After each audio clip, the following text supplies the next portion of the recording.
Exodus chapter 2. The birth of Moses and his flight from Egypt. From the house of Levi came a man named Amram, who married a Levite woman, Jochebed, and she conceived and bore a son. When she saw that he was a fine child, she hid him. For 3 months she hid him, but when she could hide him no longer, she took a basket of papyrus. She coated it with tar and pitch, making it watertight, making it float. And she placed the child, her child, in it, and laid it among the reeds by the river's edge. And his sister, Miriam, stood at a distance to watch. Then Pharaoh's daughter went down to the Nile to bathe, her attendants walking beside her. And she saw the basket among the reeds. She sent her servant to fetch it. She opened it and saw the child, and he was crying, and her heart softened. "This," she said, "is one of the Hebrew children." Then Miriam, brave, quick-thinking, approached. "Shall I go," she asked, "and find a Hebrew woman to nurse the child for you?" "Yes, go," the princess replied. So the girl went and brought the child's own mother.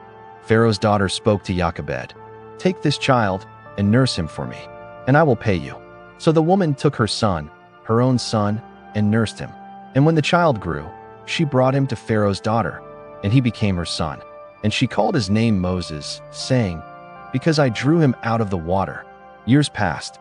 Moses grew. He went out to his own people and saw their suffering.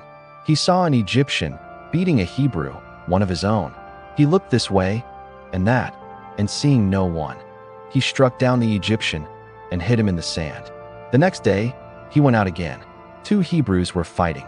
He said to the one in the wrong, "Why do you strike your companion?" The man replied with a sting that cut deeper than any whip, "Who made you a prince and a judge over us? Do you intend to kill me, as you killed the Egyptian?"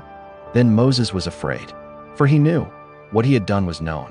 And when Pharaoh heard, he sought to kill Moses. But Moses fled from Egypt to the land of Midian. He sat down by a well, a foreigner in a foreign land. Soon, the 7 daughters of the priest of Midian came to draw water to water their father's flock. But shepherds came and drove them away. And Moses stood up and defended them and watered their flock. When they returned, their father Reuel asked, "Why have you come home so soon?" "An Egyptian," they said, "rescued us from the shepherds. He even drew water and watered our flock." "Where is he?" he asked. "Why did you leave him? Call him, that he may eat bread." So Moses dwelt with the man, and he gave Moses his daughter Zipporah as a wife.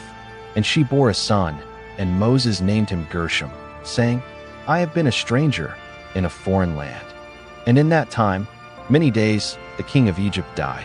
But the children of Israel still groaned under bondage. They cried out, and their cry rose up to God. And God heard their groaning.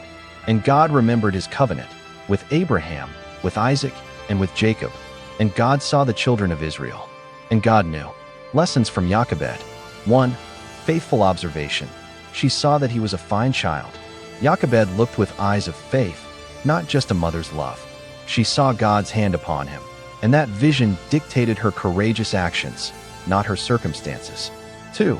Practical creativity in crisis. When hiding was no longer possible, she didn't succumb to despair. She constructed salvation, a waterproofed basket ark. Faith works with what is available, papyrus, pitch, reeds, to create miracles. 3. Strategic release. She placed the basket among the reeds, not in the torrent, not on the open bank, but in a place of both concealment and discovery. This teaches the wisdom of releasing our deepest treasures to God's care, positioning them for his providence, not abandoning them to chaos. 4. Orchestrated providence. She involved Miriam. She didn't act alone. Her plan included a watchful sister, which allowed for the incredible moment of advocacy and reunification. God's deliverance often works through a network of faithful people playing different roles. 5. Holy irony and provision.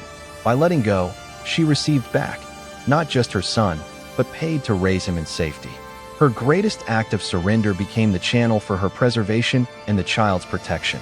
God's economy turns sacrifice into sustenance. 6. Foundation-laying motherhood. Those early, secret years she had with Moses were foundational. In that nursing period, she undoubtedly embedded in him the stories of Abraham, Isaac, Jacob, and Joseph, the covenant that would later define his life. A mother's hidden influence shapes history's greatest leaders. Jochebed teaches us that deliverance often begins not with a warrior, but with a mother, a woman who combines keen observation, daring faith, practical wisdom, strategic release, and a heart willing to cooperate with God's surprising, ironic, and perfect plan. Subscribe, like, comment, and hit notification button for more videos, more Bible study, and more Bible knowledge. We got you.